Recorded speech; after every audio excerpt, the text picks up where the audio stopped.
Guys, हर कोई अपनी बुरी हैबिट को छोड़ना चाहता है और नई हैबिट को ना अपनाना चाहता है ना। अच्छा कौन नहीं चाहता, लेकिन हम ये भूल जाते हैं कि इस बुरे को छोड़ने के पीछे और इस नए हैबिट को अपनी लाइफ में चाहने के पीछे ना एक बहुत डीपर साइकोलॉजी वर्क करती है। हमारा माइंड किस तरीके से वर्क करता है, अगर हमें ये नहीं पता होगा ना तो न्यू हैबिट्स को क्रिएट करना बहुत ज़्यादा डिफिकल्ट हो सकता है। Hi guys, thank you for stopping by and thank you for stepping into your own healing process, because we human being, we co create, we cooperate, we co regulate with each other. हम हमारी energy से दूसरों को influence कर रहे होते हैं। Guys, आज का टॉपिक है how to create new habits and let go of old habits. इसके ऊपर हमारा इनर वर्क। तो गाइज, पहली चीज समझने वाली ये है कि जो भी हमारी बैड हैबिट्स होती है ना, वो हमारे साथ नुकसान तो कर रही होती है, हमारी बॉडी पे नुकसान, इमोशनली, मेंटली, मतलब हमारा नुकसान तो कर रही होती है। उससे ज्यादा नुकसान जिस चीज का होता है वो है उन बैड हैबिट्स को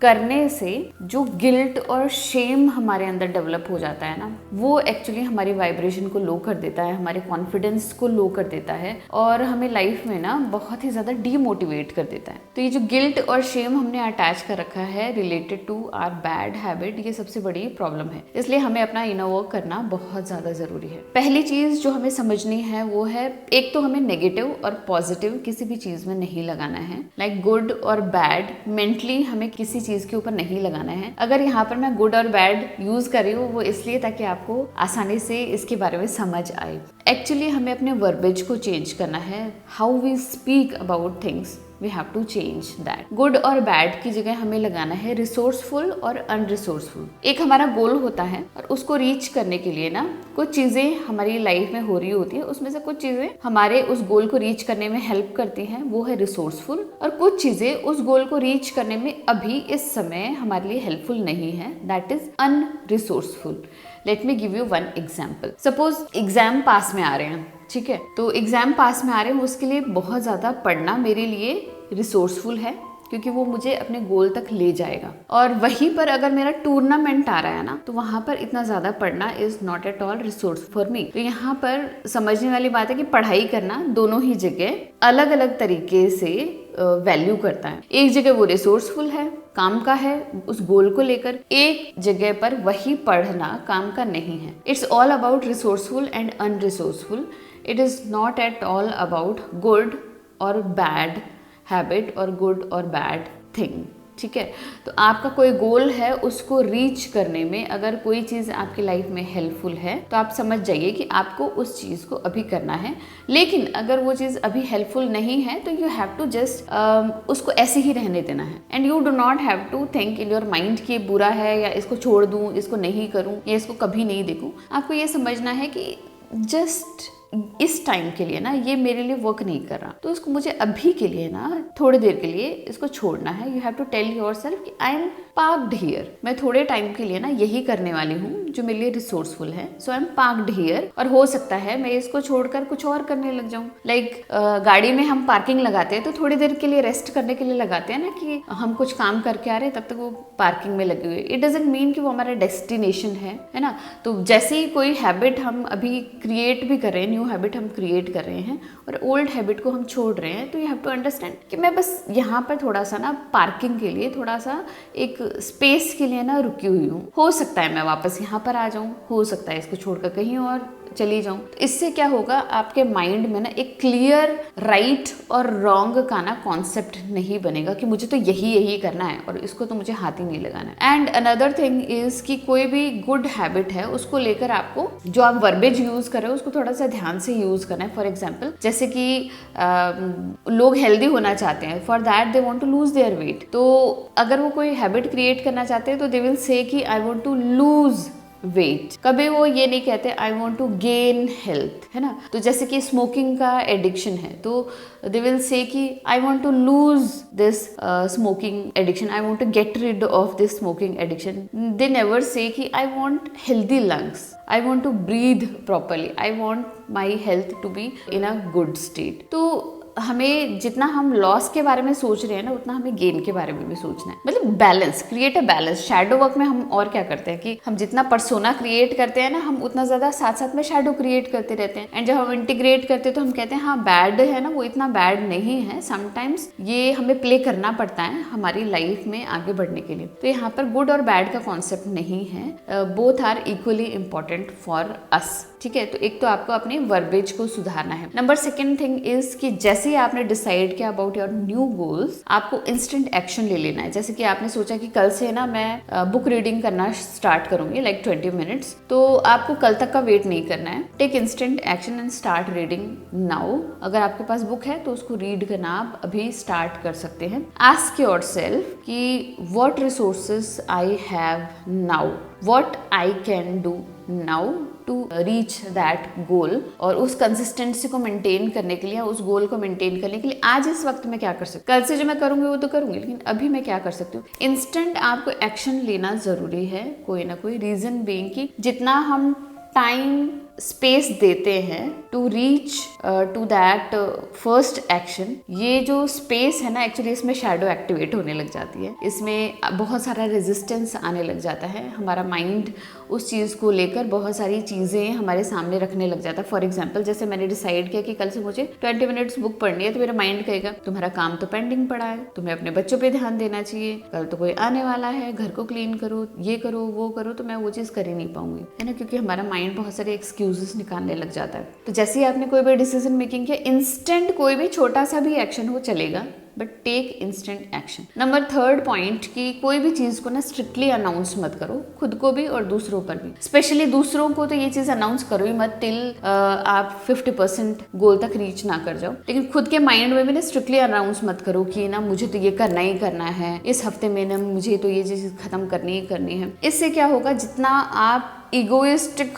होकर चीज़ों को स्ट्रिक्टली अनाउंस करोगे ना, उतना ही ज़्यादा उसका जस्ट ऑपोजिट है। हमारा शैडो एक्टिवेट होकर रेजिस्टेंस क्रिएट करेगा कि आप उतना ना कर पाओ। Late me give you my own example. Starting में जब 2 साल पहले से ही, जब से मैं वीडियो बना रही हूँ, तब से मैं अपने माइंड में रखती थी कि मुझे महीने में ना 6-7 मुझे वीडियो बनानी है। तो एक बार मैंने बहुत स्ट्रिक्टली अपने माइंड में डिसाइड कर लिया कि consistency is the key, and मुझे तो 6 वीडियो तो मुझे हर महीने चाहिए ही चाहिए। तो इसके लिए मुझे 15 डेज में 3 वीडियो बनाने पड़ेंगे एंड ऑल। और मैंने बिल्कुल भी शैडो को स्पेस ही नहीं दिया कि अगर नहीं हुआ तो, इसके बारे में मैंने सोचा ही नहीं। तो व्हाट यूज्ड टू हैपन कि मैं शूट करने बैठती and things used to happen, different चीज़ें होने लग जाती। लाइक कभी मेरे बच्चे बीमार हो गए, कभी अनएक्सपेक्टेडली कोई आ गया, किसी ने बताया नहीं, कोई मैरिज फंक्शन कुछ आ गया और मैं कर नहीं पाती थी उसको।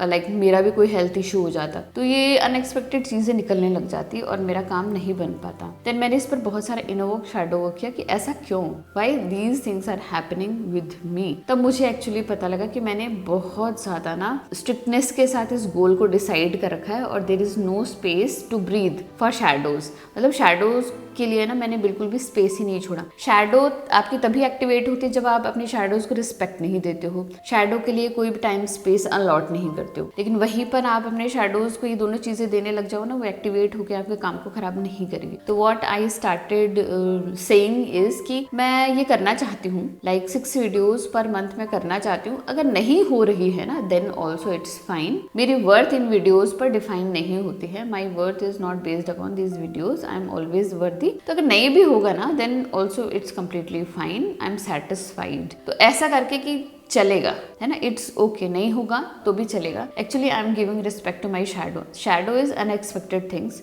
Your resistance. तो ऐसा जब मैं करने लग गई ना कि इट्स ओके, नहीं होगा कोई बात नहीं। मेरे एडिटर को भी मैं ऐसे ही बोलती हूँ, नहीं हो रहा है ना, कोई बात नहीं, जाने दो। लेकिन you won't be willing, we are able to create consistent content till now and I am so happy about it. क्योंकि हम कोई भी चीज़ एकदम इगोइस्टिक वे में नहीं लेते हैं। It's okay, life is all about it's okay. So remember कि जितना आप स्ट्रिक्टली किसी चीज़ को फॉलो करना चाहते हैं ना, उतना ही स्पेस आपको ये देना है।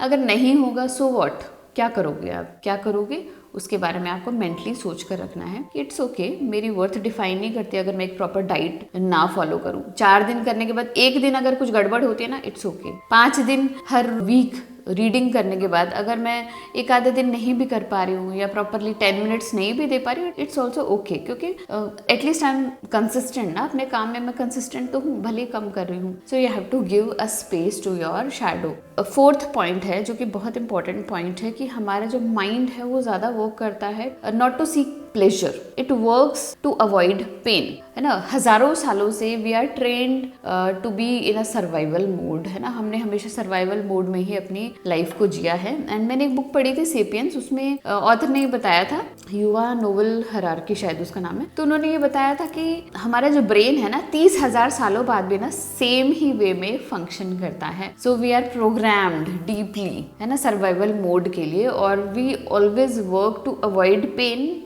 Then to seek pleasure. और जो सबकॉन्शियस बिलीव्स होते हैं हमारे, वो इनग्रेन्ड होते हैं बहुत ज़्यादा डीपली, तो हमें उन सबकॉन्शियस बिलीव्स पर ना वर्क करना चाहिए। And subconscious believes are believes जो हमें नहीं पता है ना। तो कोई भी चीज़ आप स्टार्ट करोगे ना, तो जो रेजिस्टेंस आएगा वो आपका सबकॉन्शियस बिलीफ होगा, and you have to work upon that. For example there was a lady, तो मेरे पास वो कोचिंग में आए थे and we were discussing about her health and all. She was gaining weight a lot. तो what I found was, मैंने उनसे पूछा कि आप एक्स्ट्रा ईटिंग करते हो, तो शी सेड कि हाँ वो तो करना पड़ता है ना, मैं घर की बड़ी हूँ, विमेन हूँ, तो समटाइम्स लेफ्ट ओवर होते हैं तो कोई और नहीं खाता, मुझे खाना पड़ता है। Why you have to eat the left over, जबकि वो आपके हेल्थ के लिए अच्छा नहीं है। अगर अच्छा हो तो समझ भी आता है, आपके लिए अच्छा नहीं है, वाई यू डू सो। तो उन्होंने बोला एक्चुअली ना मेरे माइंड में ये बिलीफ है कि मुझे ना किसी चीज़ को वेस्ट नहीं करना चाहिए, अगर मैं वेस्ट करूँगी तो वो पाप होता है। देन हमने बहुत सारा इनर वर्क किया, आई मेड हर रियलाइज कि actually you are not wasting at all. Food कहाँ से वेस्ट होता है, हम बाहर डाल देते तो जानवर खा लेते हैं, अगर जानवर भी नहीं है तो हम जहाँ पर भी सॉइल में भी डाल रहे हैं वो डिकम्पोज हो रहा है, and thousands and millions of bacterias are eating your discarded food ना। तो बैक्टीरियाज भी खा रहे हैं, अगर बैक्टीरियाज नहीं भी खा रहे हैं तो आप ये मान लो कि वो सॉइल में ही तो जा रहा है ना, आपने कुछ अच्छा ही तो डाला है सॉइल में, है ना। डिग्रेडेबल चीज़ें डाली है, नॉट डिग्रेडेबल चीज़ें तो आपने डाली नहीं है जो कि हमारी जो सॉइल है वो उसको डिकम्पोज ही ना कर पाए, तो वहाँ पर वो सॉइल में जाएगा, न्यूट्रिशन मिलेगा धरती को, तो कहाँ पर चीज़ें वेस्ट हो रही हैं। तो उन्होंने उस पर वर्क किया। देन उसके बाद ना उन्होंने उस जो लेफ्ट ओवर फूड को, अननेसेसरी लेफ्ट ओवर फूड को उन्होंने खाना बंद कर दिया। एक और पैटर्न मैंने एक मैम में देखा था कि she was gaining weight a lot because she was not feeling unsafe in her own body. वो अपनी ही बॉडी में ना सेफ फील नहीं करती थी। एंड थोड़ा सा एक डीप रूटेड उनको रीज़न जो दिखा कि देयर वर पीपल जो ना बचपन में उनको बहुत छेड़ा करते थे, बच्चे थे वो बहुत ज़्यादा छेड़ा करते थे because she was slim trim and वो बहुत ज़्यादा सुंदर थी। एंड उस चीज़ से ना उनको बहुत ज़्यादा प्रॉब्लम होती थी उस टाइम पर, and she was so insecure timid. And उसके बाद से ना उनका वेट गेन होना शुरू हो गया, और जब तक उनकी मैरिज हुई तो बहुत ज़्यादा वो वेट गेन कर चुके थे। तो उनसे रीज़न जब पता किया गया फ्रॉम हर चाइल्डहुड, तो शी सेड कि हमेशा लड़के ना मुझे इस तरीके से छेड़ा करते थे, देखा करते थे, मैं इस चीज़ से बहुत ज़्यादा परेशान थी, मैं बहुत इनसिक्योर थी, क्योंकि मेरे फादर एक्चुअली मुझे बहुत मारा करते थे अगर वो किसी भी बच्चे को, मतलब उस टाइम तो सभी बच्चे होते थे ना, बच्चे को ऐसे देख लेते थे कि वो मेरे बारे में कुछ ऐसा कह रहा है, तो उस वजह से मैं बहुत इनसिक्योर फील करती थी। Then I did some inner child work and some inner work, shadow work, and उसके बाद से उनका वेट लूज होना स्टार्ट हुआ। तो there are so many things जो कि आपकी एक बैड हैबिट को छोड़ने के पीछे है। So work deeply on your believes कि आपकी उस बैड हैबिट के पीछे क्या बिलीव सिस्टम है। एक्चुअली वो बैड हैबिट आपको पेन दे रही है, प्लेजर दे रही है, वो क्यों आप उसको लेकर अभी तक बैठे हुए हो, क्योंकि कुछ चीज़ें हमें ना कुछ दे रही होती हैं, है ना, कुछ ना कुछ सेटिस्फैक्शन वो हमें दे रही है, तभी हम उस चीज़ को कर रहे हैं। तो आपको थोड़ा सा डीपली अपना इनर वर्क और शैडो वर्क करना है, because our mind is always subconsciously working out things, है ना। हमारी शैडोज बहुत सारा कंट्रोल लेकर बहुत सारी चीज़ें हमारी लाइफ में कर रही होती है। सो गाइज, आई होप आपको ये चारों टिप्स पसंद आई होगी। अगर पसंद आई तो प्लीज़ मेरे वीडियो को लाइक कीजिएगा, मेरे चैनल को सब्सक्राइब कीजिएगा। मिलते हैं ऐसे इंटरेस्टिंग वीडियो में, तब तक के लिए बाय।